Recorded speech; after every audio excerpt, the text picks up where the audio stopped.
Hey everyone, it's Daphne, and we are working on page 8 of Microcosmos. Am I saying it right? Microcosmos. Sorry, I don't know why I have such a hard time with that, with the title. So we have this beautiful 12 by 12 that I used from the collection pack. It's going to be our base. We have, and this is just like page 1. We have 2 flaps that are going to come up from the bottom and down from the top. And we are going to place them directly on the mat, and we are going to come in 1 inch. And I'm just going to use my grid to put a little cheat mark. So I know I'm going to start my flap 1 inch away from the edges. Need to make sure that you've got your pocket page in the right orientation, and that is that it is opening to the left and right. Okay. Super simple page. The paper's so elegant, you really don't have to make it fussy or interesting by adding a whole lot of complex interactive components. It's just so pretty. I'm telling you, you could just lay it down flat on these pocket pages and do nothing, and it looks beautiful. Okay. And interesting. Again, this is Ciao Bella, Microcosmos. I want to say microcosms, but that's not the title. All right. So let's see. Did I get it trimmed? I did. Okay, I'm going to set these aside a little bit. I'm going to turn this so that it's kind of interesting. I'm not sure what the orientation is. I think this is it. You can't tell by looking at the back side. So I'm going to go up and down just like so.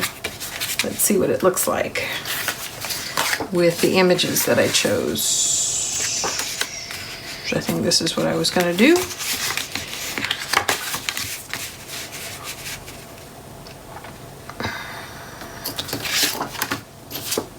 Yes, this is what I was going to do. So the alternative is having the eggs peek out.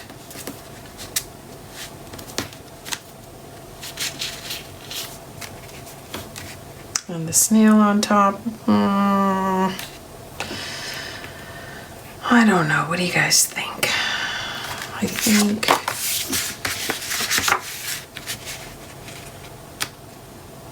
I like this. Okay, that's what we're gonna do.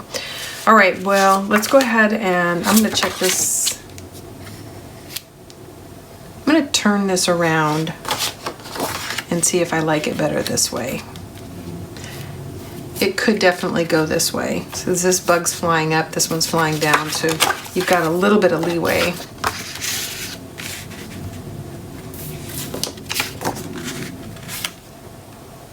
I think I actually like this a little bit better with this dark contrast down here on the bottom. Yeah. Okay, this is the way we're gonna go. So let's go ahead and get our base mat down. And this is lovely paper too, but I just couldn't give up this side.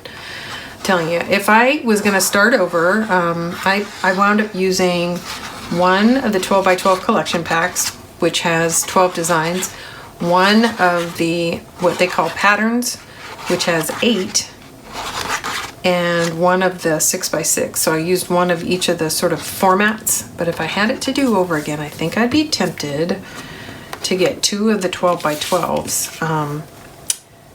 So I wouldn't have to give up one side. If you've got 2, then you can use the A and the B side of the paper. In a lot of cases, I'm having to choose, and then I don't get to use the other side because there's not 2 of it. There's only 1 design per pack. So it's something to think about.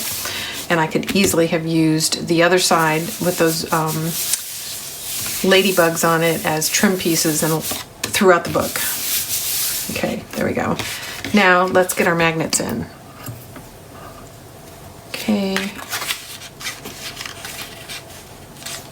that looks good.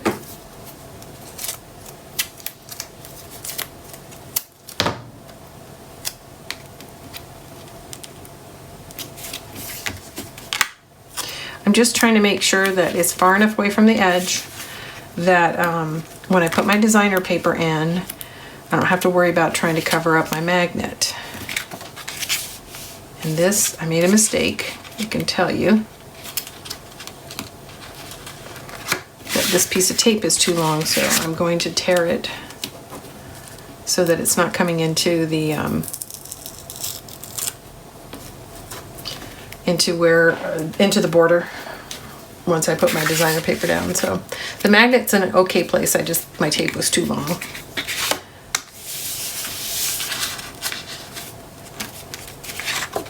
Okay, we're good. Now let's see, are we doing it this way? I like to keep checking right up until the very end because I might change my mind.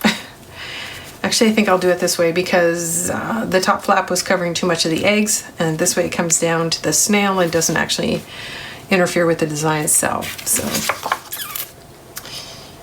this is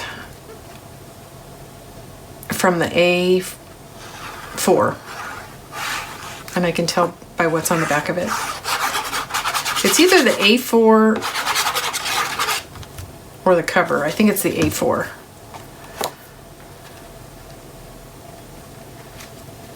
But this one is from the 12 by 12. The base is from the 12 by 12.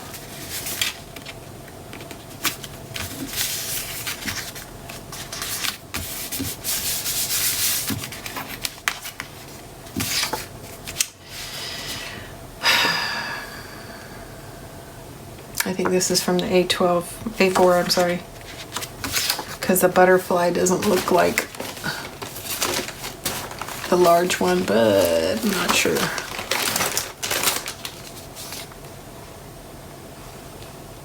Yes, so this is from the 12 by 12. This is from the A. Oh no. Actually, I'm not sure. I think it's from the A4. It's hard to tell them apart. In some of the other collections, when you go to the smaller scale format, it's obvious. The designs look so much smaller. In the Ciao Bella, it's difficult. So even though I can't tell you if it's from the A4 or not, I'm pretty sure it is.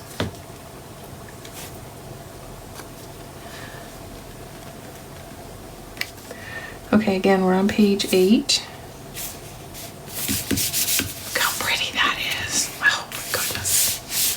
Okay, now we're going to do the B side. And I chose something very simple for the B sides. And I think I'm going to do something different real quick. I'm thinking about splitting these in half and color blocking, but I haven't decided. So hang on a second. I'm going to look at a couple of options and be right back. Okay, I went through my scraps and made a couple of choices. I actually changed my mind on a couple of things. I like the way this goes better. I think there's a lot of continuity with these colors. These are both from scraps from the 12 by 12 collection pack. And when I say scraps, I mean trimmed off of something that covered an 8 by 8. Okay.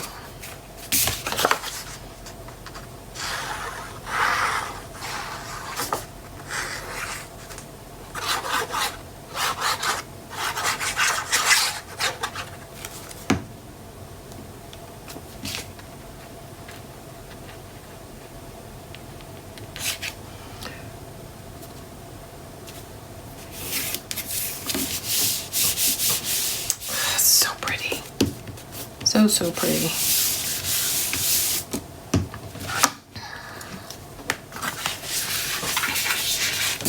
Okay, so I'm going to pay attention to what I'm doing and put glue on the right side.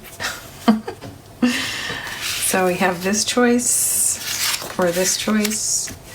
And it's kind of a tough one because I think this goes better. I think this is prettier, but I'm going to lay it down this way. And I'm going to make sure I put glue on the right side. On page 1, I actually accidentally put glue on the wrong side of one of these B-side panels. But look how pretty this is. So neat, so nice. There's some something about Ciao that reminds me of Stamperia. I think it's kind of these mixed media looking papers. Stamperia does that a lot too. But I'm really enjoying the Ciao collections. At least this one in particular. I don't work with Ciao very often. I do have an album out called The Greatest Show, which I really liked. That paper too. It's very specific because it's circus related, but that was really fun paper to work with. Okay, so there is page 8. Isn't that pretty? So pretty.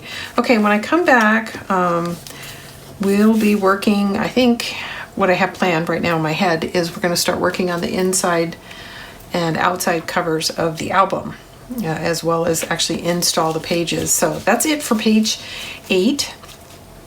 And if you're new to this channel, you know, welcome aboard. And if you like this video, take a moment and hit the like. That goes a long way to helping us show up in as a recommended video for other people that like to do scrapbooks. If you subscribe, you'll be notified every time we have new content.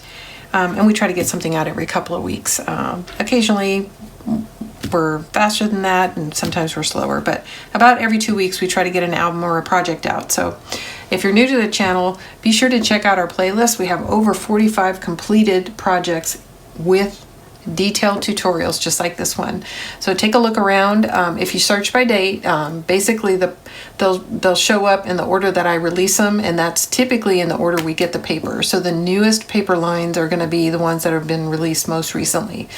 Okay, thanks everybody for tuning in. This is Daphne from Scrap and Create. Take a minute to like, share, subscribe, and we'll see you in the next video where we finish putting the book together and starting to work on the inside and outside covers.